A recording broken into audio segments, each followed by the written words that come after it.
légalement revendiquer la troisième position, c'est parce que tout simplement, on est parti sur 100 et quelques collectivités locales. Précisément 106 communes et 6 départements. Donc, qui correspond au 5e des collectivités locales, des collectivités territoriales. Et si on fait le calcul arithmétique, on a 80 000 voix, si on multiplie par 4, je pouvais multiplier par 5 pour avoir 400 000 voix. Mais compte tenu qu'il y a des points hauts et des points bas, si je multiplie par 4, probablement, je peux dire que Bokk Gis Gis pèse environ 320 voix, en partant seul. Maintenant, si c'était une coalition, on pouvait doubler ou bien tripler. D'accord. Alors, c'est ça la réalité électorale actuellement. Ok. Maintenant, notre objectif, c'est pas d'être deuxième, troisième, mais notre objectif, nous, c'est de gagner et d'être premier. D'accord. Alors, Serigne Saliou Gueye, vous le disiez tantôt, on le sait pertinemment, si on fait le cumul des voix, Benno Bokk Yakaar reste une véritable machine de guerre avec près de 2 millions de voix, suivi de Yewwi avec près de 700 000 voix. Mais si on fait le décompte, ça veut dire que l'opposition regroupée dépasserait de loin la coalition au pouvoir. Aujourd'hui, véritablement, quelle démarche pourraient utiliser les principaux leaders, justement, des différentes coalitions pour, en tout cas, se donner toutes les chances d'avoir en tout cas 2 à 3 grandes entités pour justement cette opposition face encore une fois à cette machine de guerre électorale qu'est la coalition Benno Bokk Yakaar, quoi qu'on puisse dire, qui reste majoritaire dans le pays. Oui, mais bon, je vais vous rectifier parce que quand à dire que Benno Bokk Yakaar compte 2 millions d'électeurs... Non, j'ai dit 1 million, près d'1 million. Près d'1 million. Oui. Même près d'1 million, c'est très relatif. Parce que je vais vous dire pourquoi. J'ai entendu hier le président de la République regrouper sa coalition pour les féliciter en disant qu'ils ont gagné, je crois, à hauteur de, je ne sais pas, 430 ou bien 538. Bon, en tout cas, il y a un chiffre, 538, je crois, il y a un chiffre qu'ils ont donné et qui est archi faux. La preuve, aujourd'hui, ce qui est grave, c'est que la mauvaise foi qui se dégage à partir de cette coalition-là. Pourquoi je le dis? Parce que dès l'instant qu'on ose aujourd'hui dire qu'il y a beaucoup de... Si vous lisez le tableau sur lequel le président s'est adossé pour donner ces résultats-là, d'abord ce tableau-là, c'est plein, en tout cas, c'est plein de fautes. D'abord, quand je dis faute, c'est-à-dire quelque part où on doit, c'est-à-dire vous voyez là où Benno Bokk Yakaar à 30%, comme je prends le cas de Mbalaka Diaw, il y a une autre coalition qui a 32%, on dit que là-bas c'est Benno qui a gagné. Et il y en a à répétition encore. Et ce qui est grave, souvent on prend certaines coalitions qui ont gagné en disant qu'ils sont de la mouvance présidentielle et ils mettent ça dans la besace de la coalition Benno Bokk Yakaar. Le fait de dire qu'aujourd'hui, je prends le cas de Serigne Mboup, ils ont dit And Nawlé au niveau du département et au niveau de la commune, And Nawlé c'est la mouvance présidentielle. Mais bon sang, qu'est-ce qui fait aujourd'hui And Nawlé? C'est que Serigne Mboup a démenti. Non, mais bien sûr. Au départ, quand Serigne Mboup a dit qu'il voulait se présenter et que le président lui a dit vous allez porter la bannière de Benno Bokk Yakaar, Serigne a catégoriquement refusé. Serigne a refusé. Parce que Serigne savait que s'il était parti sous la bannière de Benno Bokk Yakaar, il allait être battu comme les Ndiaye Rahma et Biteye ont été battus. C'est la raison pour laquelle il a préféré aller sous la bannière tout simplement neutre de And Nawlé. Et là, aujourd'hui, quand vous lisez le tableau, ils disent And Nawlé, département et commune dans la mouvance présidentielle. Et il y en a à répétition. Il y a beaucoup de... Quand je vois des fois gox yu bees, je ne sais pas, je ne sais pas quoi, qui ont gagné des localités, chaque fois ils mettent à côté mouvance présidentielle et ils mettent ça dans la besace. Même leur propre liste parallèle. Ça, il faut qu'on en parle. Parce que souvent, quand vous présentez 2 listes parallèles, vous dites que non, c'est toujours le Benno Bokk Yakaar. Non, c'est pas le Benno Bokk Yakaar. Peut-être les gens là qui ont voté pour eux, c'est la dissidence qui a fait qu'aujourd'hui ces gens sont allés voter. Si aujourd'hui ces gens-là étaient allés dans la coalition Benno Bokk Yakaar, parce que ce qui est sûr et certain, ceux qui ont voté pour Mame Boye Diaw là-bas, si ces gens-là, c'est-à-dire si aujourd'hui il y avait que Bibi Baldé qui était là-bas, ce qui est sûr et certain, tous ces électeurs-là n'iraient pas voter pour Bibi Baldé. Donc ils sont en train de se faire des illusions par rapport à ça. C'est la raison pour laquelle moi je dis que ces chiffres-là quand même ne montrent absolument rien, parce que c'est construit absolument sur du faux. Aujourd'hui, je crois que la réalité des choses, si on regarde la démographie électorale du pays, toutes les grandes villes qui concentrent aujourd'hui le grenier électoral, le bassin électoral du Sénégal, ces coalitions-là ont été gagnées, qu'on le veuille ou non, ont été gagnées par Yewwi Askan Wi. Et ça, ils ne le veulent pas. Ils ne veulent pas en entendre. Déjà, quand vous comptabilisez ça au niveau même des législatives, s'ils perdent l'ensemble de ces départements, c'est quasiment presque une cinquantaine de députés. Plus maintenant la proportionnelle qui va venir. Ce qui veut dire en gros, Serigne Saliou Gueye, c'est du faux là. Si on se réfère à vos propos, c'est-à-dire que la coalition n'a pas pu obtenir... Mais il ne l'a pas du tout obtenu. Et ce qui est grave, c'est qu'aujourd'hui, leur leader est en train d'être trompé sur ça. Mbow, je vais vous donner le tableau en vous montrant, c'est-à-dire tous les impairs qui se trouvent à l'intérieur. toutes les faussetés qui se trouvent à l'intérieur de ce tableau-là, moi je suis en train de les démonter une à une. Et ça, je vais vous le dire. Déjà, ce que je t'ai donné sur Serigne Mboup, quand on dit que Serigne Mboup est de la mouvance présidentielle, et ils mettent ça dans la besace tout simplement de Benno Bokk Yakaar, ça signifie que ça c'est du faux. Et je dis qu'il y en a à répétition. C'est la raison pour laquelle je dis que ce qui est grave, c'est qu'aujourd'hui, ces gens-là, c'est comme des Midas. Tout ce qu'ils touchent, c'est de l'or. Ils veulent aujourd'hui transformer une certaine défaite en une victoire. Et c'est ça, c'est inacceptable. C'est de ça dont je parle. Maintenant, pour l'opposition aujourd'hui, je crois que l'opposition ne gagnerait pas à aller aux législatives en dispersé. Je crois qu'il faut aussi que le choc des égos quand même, que les gens puissent vraiment se départir de leur ego. Mais c'est une tare congénitale. Oui, c'est une tare congénitale. Mais ce qui est sûr et certain, c'est que c'est pour des problèmes d'ego que certains ont quitté certaines coalitions. Et je dis que ça, c'est inacceptable. Quand des gens veulent tout simplement, en tout cas des gens qui ont un même objectif, ils ont un objectif commun. L'objectif commun, c'est de battre tout simplement l'ennemi. Je crois qu'il y a des gens quand même qui peuvent tasser, ou bien en tout cas se départir. Vous parlez de l'organisation de Boubacar Sam? Non, même la coalition Bokk Gis Gis. Parce que même sur les listes, moi j'ai vu la coalition Bokk Gis Gis. Peut-être c'est de petits partis qui sont allés avec Bokk Gis Gis.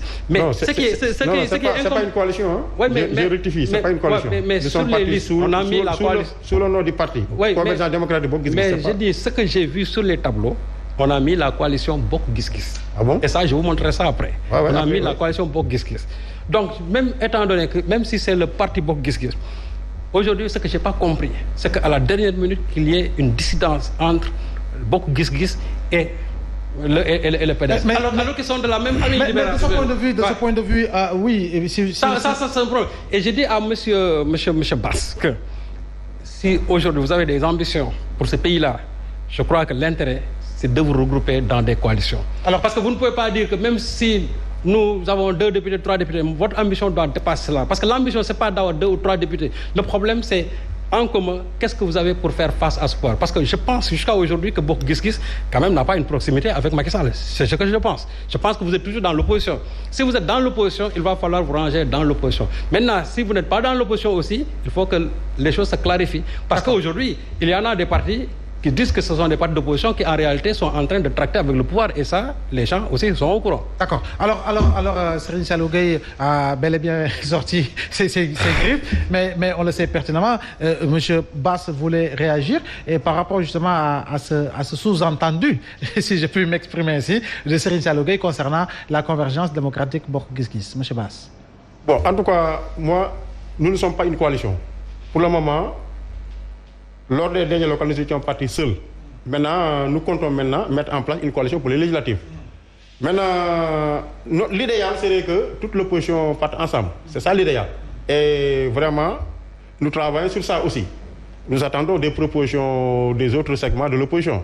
Mais si on ne parvient pas à avoir une unité de l'opposition, en tout cas, nous, en tant que parti politique, notre dignité de militant nous permet vraiment d'aller sous notre propre bannière, ou bien d'aller sous l'angle d'une coalition avec des entités qui veulent cheminer avec nous. En tout cas, c'est ça. Bokk Gis Gis est un parti d'opposition. Nous sommes dans l'opposition, nous sommes ancrés dans l'opposition. Maintenant, pour aller avec des gens, ou bien avec des partis politiques dans une entité regroupée, mais il y va de la volonté de chacun, de chaque démembrement. C'est ça le problème. S'il n'y a pas de volonté, mais chacun ira de son côté. Pour les législatives prochaines, mais n'oubliez pas qu'il y a des partis qui ont déjà des députés et comptent encore en avoir plus. C'est ça. Ensuite, il n'y a que 165 candidats titulaires. Or que lors des dernières locales, il y avait plus de 500 et quelques candidats. Donc, les locales, c'est beaucoup plus organisé que les législatives. Donc, partir seul sous un propre regroupement, dans un propre regroupement, regrouper toute l'opposition, ça s'avère vraiment difficile. Il faut peut-être 2 ou 3 regroupements. Mais c'est pas impossible. Non, c'est possible d'avoir 2 ou 3. En 2017 déjà, nous étions partis pour aller seuls, pour faire face à Macky Sall. Mais au final, qu'est-ce qu'on a? On s'est retrouvé à 2 jours ou bien à 3 jours du dépôt des candidatures. L'éclatement, on a constaté. Non, ça c'est le PDS qui l'a fait. Bon, je ne sais pas qui l'a fait. C'est le PDS pour des raisons que nous n'ignorons pas, qui a quitté à la dernière minute la coalition, alors qu'eux, ils avaient déjà préparé leur liste de substitution. C'est ça qui fait que... c'était pas uniquement le PDS. Il y avait des gens qui n'étaient pas du tout d'accord pour que Abdoulaye Wade soit tête de liste. Non. Vous savez, monsieur Bass, entre politique. Il y a toujours des non-dits entre politique. Les gens là ont beau vouloir se regrouper. Mais toujours, il y a des non-dits. Bon, ce qu'il avait fait... C'est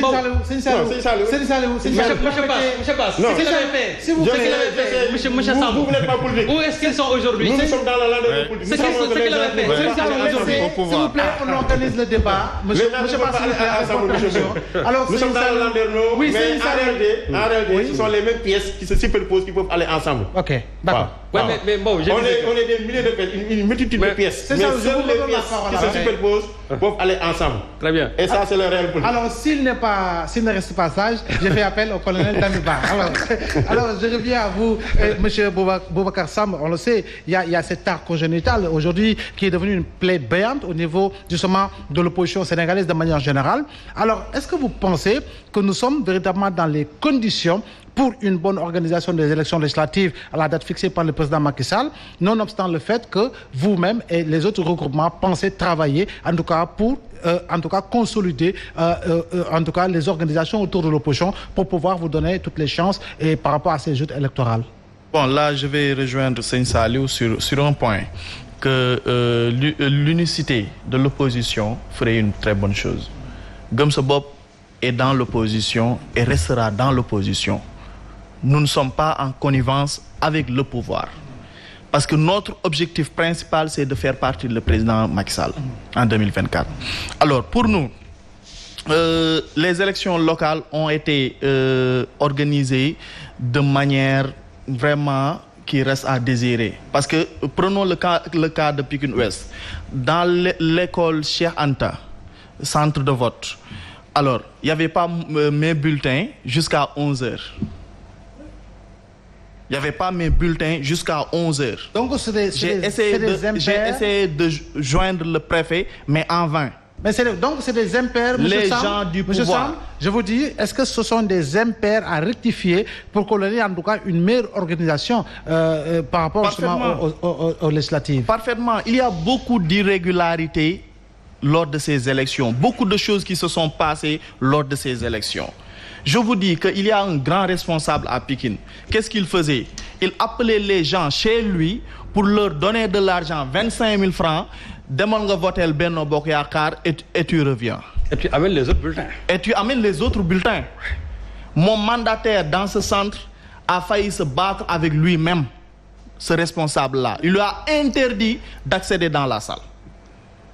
Parce que ce qu'ils étaient en train de faire, tout le monde savait que ces gens-là, ce qu'il leur restait à faire, c'était simplement d'utiliser la force, d'utiliser leur argent et tout ça. La preuve, il est rentré à 18h en les insultant tous, ses partisans. Donc, lors de ces législatives-là, nous attendons du pouvoir, de la direction des élections, du ministère de l'Intérieur, quand même une très bonne organisation. Ou bien même une bonne organisation. Est-ce que vous allez également essayer d'échanger par rapport justement à la problématique liée au parrainage? Selon sait qu'en 2019, malgré la déclaration faite par votre président qui indiquait disposer d'1 million et poussière de parrains, vous avez été en tout cas mis de côté, vous n'avez pas pu participer. Et par rapport à ces législatives, qu'est-ce qu'il faudrait impérativement? Est-ce qu'il faut éliminer totalement les parrainages ou en tout cas être dans les modalités pour permettre justement à toutes les listes de pouvoir concourir? Gëm Sa Bopp sera prêt lors de ces législatives. Qu'il y ait parrainage ou pas, Gëm Sa Bopp sera prêt. Mais nous sommes tous d'accord que le parrainage n'a pas sa place lors de ces législatives.